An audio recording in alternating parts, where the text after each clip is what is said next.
साल 1992 की वसंत ऋतु में एक 24 वर्षीय नौजवान लड़का जो अमेरिका की एक वेल्दी फैमिली से आता था, सब कुछ छोड़कर समाज से दूर जंगल में जीने का फैसला किया। नाम था क्रिस्टोफर मैकेंडलेस, लेकिन उसने खुद को एक नया नाम दिया, अलेक्जेंडर सुपरट्रैम्प्स। इन्हीं नामों के साथ निकल पड़ा। वह अलास्का के जंगली इलाके में एक अबेंडन बस के पास पहुंचता है। बस को देखकर उसके मन में एक ही ख्याल आया, शायद वह मिल गया जिसकी मुझे बहुत जरूरत थी, असली आजादी। जंगल और शांत ये जगह मेरी है। हर इंसान के पास्ट में एक ऐसी परछाई होती है जो उसके भविष्य की दिशा तय करती है। उसकी यात्रा यहीं से शुरू हुई थी। कॉलेज की पढ़ाई पूरी करने के बाद एक टर्निंग पॉइंट पर उसकी सच्चाई हमें वक्त में ले जाती है। कुछ हफ्ते पहले एमोरी यूनिवर्सिटी के खूबसूरत कैंपस में चारों ओर हरे भरे पेड़, यंग स्टूडेंट, हंसी मजाक, लेकिन एक कोना शांत है जहाँ बैठा है क्रिस्टोफर, एक किताब पढ़ते हुए। वह एक एक्सेप्शनल स्टूडेंट था।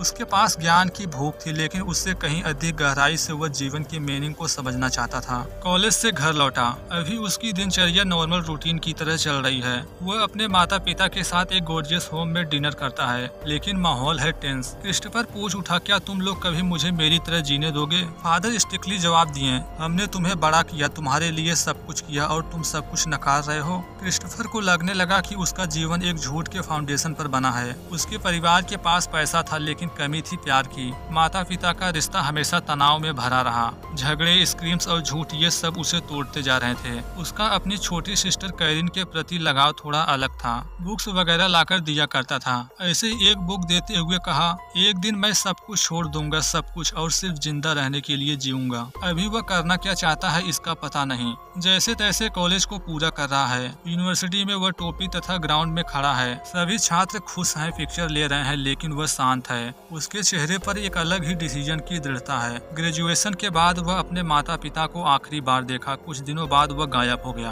कोई गुड बाय नहीं, कोई लेटर नहीं, बस गुमशुदा तरीके से गायब हो जाना। कभी कभी सबसे साहसी काम होता है खुद को मिटा देना, अपने नाम, रिश्तों और सामाजिक बंधनों से आजाद हो जाना। उसने यही किया। ग्रेजुएशन के कुछ ही दिनों बाद वह अपने पुराने कार में बैठा। ट्रक में कुछ किताबें, थोड़े से कपड़े और एक पुराना बैग एक बैंक के बाहर अपनी $24,000 की सेविंग चैरिटी संस्था में डोनेट कर दिया। ये वह पल था जब वह समाज की दीवार से बाहर छलांग लगा रहा था। एक आम लड़का जिसे करियर बनाना था, उसने खुद को मिटा दिया और जन्म दिया एक ऐसी पहचान को जिसे जाना गया अलेक्जेंडर सुपरट्रैम्प नाम से। उसने सोचा, अब मैं कोई नहीं हूँ और इसी में मेरी सबसे बड़ी मुक्ति है। मैं हूँ सुपरट्रैम्प, जो रास्ता भटकने नहीं, खुद से मिलने निकला है। रेगिस्तान के बीच उसकी कार खड़ी होती है। भारी बारिश के कारण बंद हो जाती है कार। वह अपनी किताबें तथा सामान समेटता है, कार छोड़ देता है और पैदल चलना शुरू किया। अब उसे किसी की परवाह नहीं। उसके पास अब कार नहीं थी, पैसा नहीं और ना ही आइडेंटिटी कार्ड। बस थी उसकी फ्री स्पिरिट, एक डायरी, कुछ किताबें और एक मैप। रेगिस्तान में कुछ दूर चलने पर उसकी मुलाकात हुई एक पुलिस ऑफिसर से।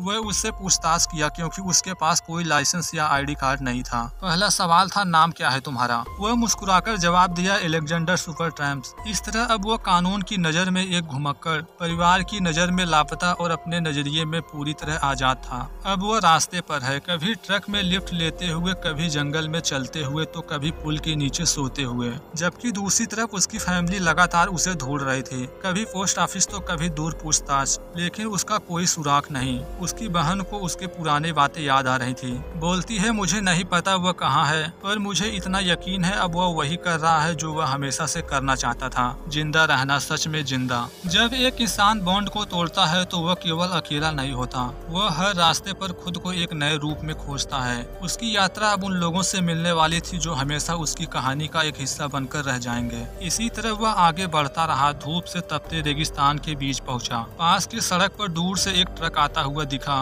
वह हाथ उठाकर लिफ्ट मांगता है। एक ट्रैक्टर ऑपरेटर तथा किसान चलाते हुए रुका। पूछता है, कहाँ जाना है दोस्त? वह मुस्कुराकर कहा, जहाँ रास्ता ले जाए। इस तरह डकोटा के एक छोटे से कस्बे में वह उससे मिला। नाम था वेस्टरबर्ग, एक सीधा साधा मेहनतकश आदमी जिसने उस पर विश्वास किया। अभी वह उसी के साथ रहा, साथ में खेत में काम करता, गेहूं उठाता, मशीन चलाता। ज्यादातर समय मिट्टी तथा कीचड़ में सना रहता खेत में। फार्मर ने नोटिस किया लड़के में कुछ था, शांत लेकिन तीव्र। उसने कभी शिकायत नहीं की और हमेशा किताब पढ़ता रहता। उसने उसे अपना छोटा भाई मान लिया था। एक रात कैंप फायर के पास दोनों बैठे हैं। वह उससे कहता है, तुम अगर यहीं रह जाओ तो मेरी मदद बहुत होगी। लेकिन वह धीरे से जवाब दिया, मैं नहीं रुक सकता, मुझे अलास्का जाना है। अकेला अकेला जंगल में। वैन थोड़ी उदासी से कहा, तुम किसी फिल्म का किरदार लगते हो यार। इन शब्दों के बाद वह फिर से चल देता है। जंगल, रेल ट्रैक, फिर से नई लिफ्ट, नई राहें। अब वह यात्रा कर रहा है कोलोराडो, एरिजोना, फिर कैलिफोर्निया की ओर। एक नया शहर, एक नया चेहरा। उसका कोई उद्देश्य नहीं था,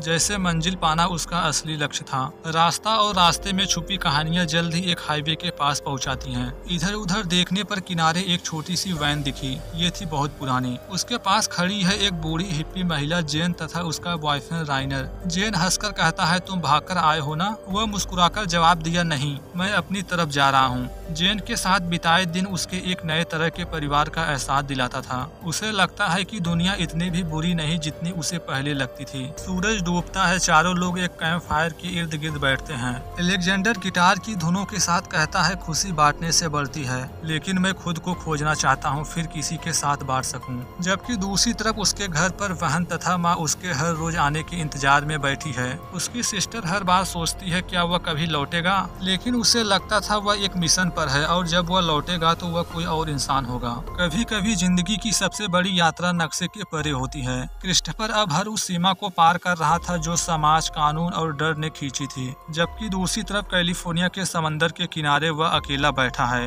हाथ में किताब, चेहरे पर उदासी, लेकिन उसकी आंखों में ठहराव है। वह अब हर रोज थोड़ा अकेला हो रहा था, लेकिन उसी अकेले पल में उसे खुद से गहरी मुलाकातें हो रही थी। वह खरीदता है एक छोटी रबर बोट। उसका अगला प्लान है कोलोराडो नदी के रास्ते मैक्सिको तक जाना। वह खुद ही नाव चलाता है, एक छोटे से बैग और कुछ डिब्बा बंद खाने के साथ। उसने पानी से दोस्ती कर ली, अब वह बहाव के साथ बहना सीख लिया है। कोई गाइड नहीं, कोई नियम नहीं, बस वह और नदी थी। वह नाव से कोलोराडो नदी के बहाव में बहता जा रहा है, कभी शांत पानी, कभी खतरनाक मोड़, कभी तेज धारा, लेकिन वह रुकता नहीं। जल्द ही मैक्सिको कैलिफोर्निया बॉर्डर पार कर लेता है। चारों ओर रेतीली खेत और बंजर जमीन। मैक्सिकन फार्मर नाविकों और मछुआरों के बीच रहता है कुछ दिनों तक। छोटी मोटी कई समस्याएं आई। सबसे पहली थी वहाँ की भाषा, जिसे नहीं जानता वह, लेकिन फिर भी इशारों से समझ पा रहा था एक दूसरे की भाषा। इस तरह अब देश से बाहर आ चुका है, किसी पासपोर्ट का नागरिक नहीं था, सिर्फ थी एक छोटी सोल जो खोज रही थी हर जगह घर। अब तक उसकी नाव चोरी हो चुकी थी, अब था बिना नाव के, भूखा, थका हुआ तथा डायरेक्शनलेस। बुरे परिस्थितियों को देखकर एक ही शब्द कहा, बोट खो गई है, मैं खोया नहीं, लेकिन शायद मैं डर गया हूँ पहली बार। ज्यादा समय रुक नहीं पाया। जल्द ही अब वह ट्रेनों के नीचे छुपकर अमेरिका लौटने लगा।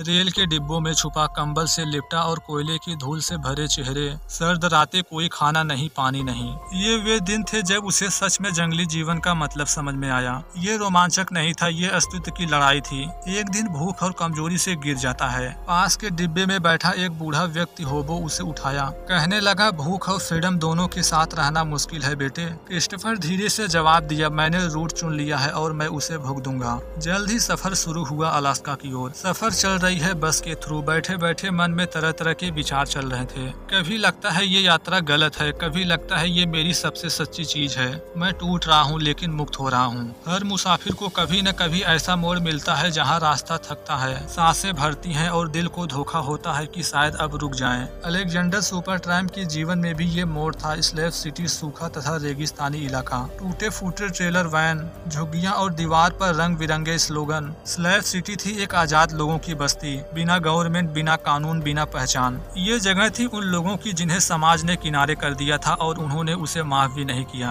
क्रिस्टोफर अब भी सुपरट्रैम्प के नाम से जाना जाता है। यहाँ जेन और रायमन से दोबारा मिलता है। वे दोनों खुशी से चौंकते हैं। जेन हंसते हुए कहता है, तुम तो वाकई सुपरट्रैम्प हो, एक दिन तुम अलास्का से भी चिट्ठी भेजोगे। उसका ये सफर उसे ले जाता है एक कम्युनिटी कॉन्सर्ट में, झोपड़ियों से बना ओपन स्टेज। ट्रेसी टोटो नाम की 16 साल की छोटी बच्ची गा रही है। सॉन्ग पूरा होने के बाद भीड़ चुप, उसकी आवाज में जादू है। यहाँ क्रिस्टोफर की मुलाकात ट्रेसी से हुई। दोनों किताबें शेयर करते, हंसी बांटते, बातचीत शुरू हुई। ट्रेसी कहती है, तुम अजीब हो लेकिन अच्छे अजीब। बातचीत में क्रिस्टोफर उसे पसंद करने लगा था। ट्रेसी डिस्कशन में कहने लगी, तुम फिर यहाँ से जाओगे। शायद यही उसकी सबसे बड़ी ट्रेजेडी थी। वह लोगों से जुड़ता था लेकिन जुड़ना नहीं चाहता, प्यार करता था लेकिन बदना नहीं चाहता, खुद से भी नहीं। क्रिस्टोफर अकेले दीवार पर एक स्लोगन लिखा। रायमन और जेन के साथ एक आखिरी डिनर होती है। सूरज ढल जाता है, सभी आग के पास बैठते हैं। बातचीत में पता चला अब वह यहाँ ज्यादा वक्त रुकने वाला नहीं है। जाने से पहले जेन ने कहा, अभी रुक जाओ थोड़ा, फिर चले जाना। उसका जवाब था, मुझे खुद को पूरी तरह आजमाना है, अलास्का बुला रहा है मुझे। जल्द ही वहाँ से विदाई हुई। एक बार फिर से इस लोकेशन को अलविदा कहकर चल पड़ा अलास्का की ओर। वह किसी से मिलने नहीं जाता था, लेकिन हर कोई जुड़ जाता था उससे। उसका असर था गहरा और अस्थायी, जैसे धूप में उंगली की परछाई। बस स्टेशन के थ्रू सफर आगे बढ़ता रहा। उसके रास्ते में कोई रुकावट नहीं, अब कोई मोह नहीं, सिर्फ जंगल, ठंडी हवाएं और सच। मन से एक ही आवाज आ रही थी, अलास्का मैं आ रहा हूँ। जिसने सब कुछ छोड़ दिया हो वो भी कभी ऐसे मोड़ पर आता है जहाँ दिल रुकने को कहता है। उसकी यात्रा में भी ये मोड़ था रॉन फ्रेंच, एक बूढ़ा व्यक्ति जो अकेलेपन में जीवन काट रहा था। अब उसे फिर से जरूरत थी किसी की। इस छोटे से शहर में गर्म दोपहरी का समय है। बूढ़ा आदमी सफेद टोपी, पुरानी जींस और अकेली चाल के साथ एक गाड़ी चला रहा है। रास्ते में वह देखता है एक दुबला पतला नौजवान क्रिस्टोफर को, जो पैदल चल रहा है, पसीने में डूबा हुआ फिर भी शांत। पूछा, कहाँ जा रहे हो लड़के? वह हंसी के साथ जवाब दिया, जहाँ गाड़ी ले जाए सर। आगे उसे अपने घर ले जाता है, एक छोटी सी वर्कशॉप जिसमें वह खुद बेल्ट तथा चमड़े के सामान बनाता है। क्रिस्टोफर को वो अपने पास्ट की बातें बताने लगा। उसने अपनी पत्नी तथा बेटे को एक दुर्घटना में खो दिया था।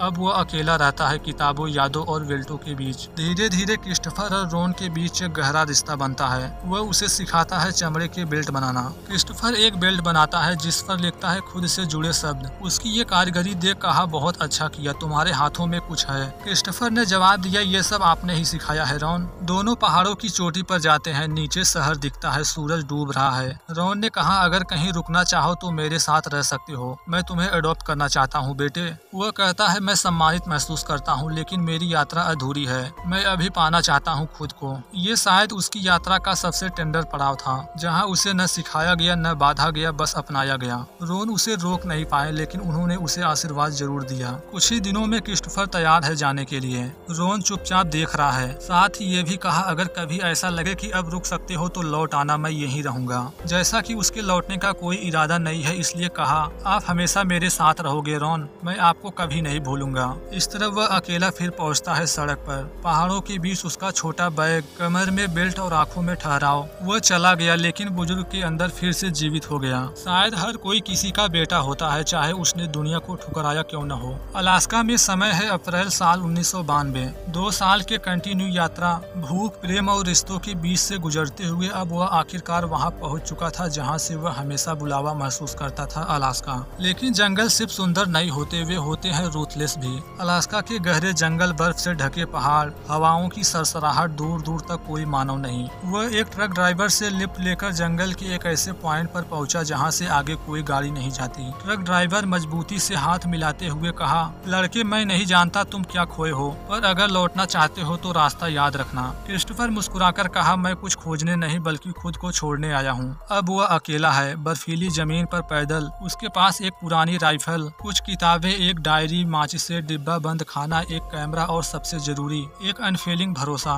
घने जंगल के बीच उसे एक पुरानी हिंड आउट बस मिलती है। वह उसी बस को अपना ठिकाना बना लेता है। मन में एक ही शब्द कहा, ये मेरी दुनिया है, अब मेरा घर। पानी के लिए बर्फ की मदद लेता, उसे पिघलाकर पानी बना लेता। जंगल से फल रूट्स इकट्ठा करता, छोटे जानवरों का शिकार करता और किताबें पढ़ता। वह बस की दीवार पर मन की बातें लिखता। वह भले ही बस में था, लेकिन उसका दिमाग हर जगह जा रहा था जहाँ उसने किसी को छोड़ा था। शायद अब वह समझ रहा था, भागने में मुक्ति नहीं होती, सामना करने में होती है। एक दिन वह एक जानवर का शिकार करता है, लेकिन उसे ठीक से प्रिजर्व नहीं कर पाता। कुछ ही दिनों में मांस सड़ जाता है। इन सब गलतियों को सोचकर खुद को कोसता है, मैंने एक जानवर की जान ले लिया और उसे बर्बाद कर दिया। मेरा प्राइड मेरी सबसे बड़ी हार बन गया। सिचुएशन धीरे धीरे इमोशनल हो जाता है। जंगल में अकेलापन अब उसे खाने लगता है। टाइम पास के लिए खुद से बातें करता। किताबों में लिखे शब्द अब उसके लिए सच लगते हैं। फिर एक दिन फैसला करता है, अब लौट चलूं, अब शायद मैं तैयार हूँ जुड़ने के लिए। जब वो वापस जाना चाहता था तो पता चला नदी जिसका स्तर पहले घुटनों तक था अब बढ़ चुकी है।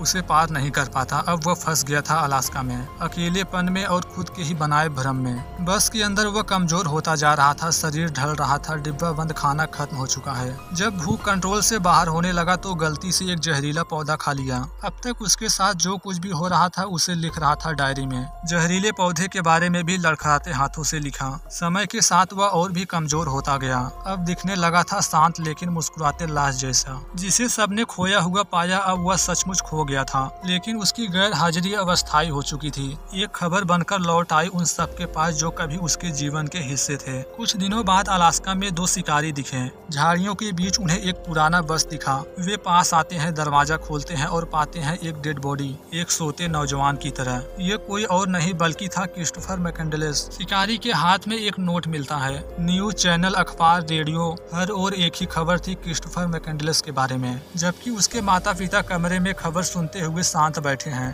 बेटे के मौत का जिम्मेदार खुद को मानते हैं। मन में एक ही ख्याल चल रहा था, क्या हमने उसे मार दिया? मैंने उसे कभी समझा ही नहीं। उसकी सिस्टर ने बताया शायद उस दिन वो वापस आ रहा था, लेकिन शायद नदी ने उसे रोक दिया। अब वो हर नदी में है, हर किताब के पन्नों में है। कुछ कहानियां केवल एक जीवन का अंत नहीं होती, वे एक नई सोच की शुरुआत बन जाती हैं। क्रिस्टोफर मैकेंडलेस की यात्रा अब अकेली नहीं थी, वह एक विचार बन चुकी थी, एक आंदोलन, एक सच कि क्या हम सच में जिंदा हैं। Thanks for watching this video.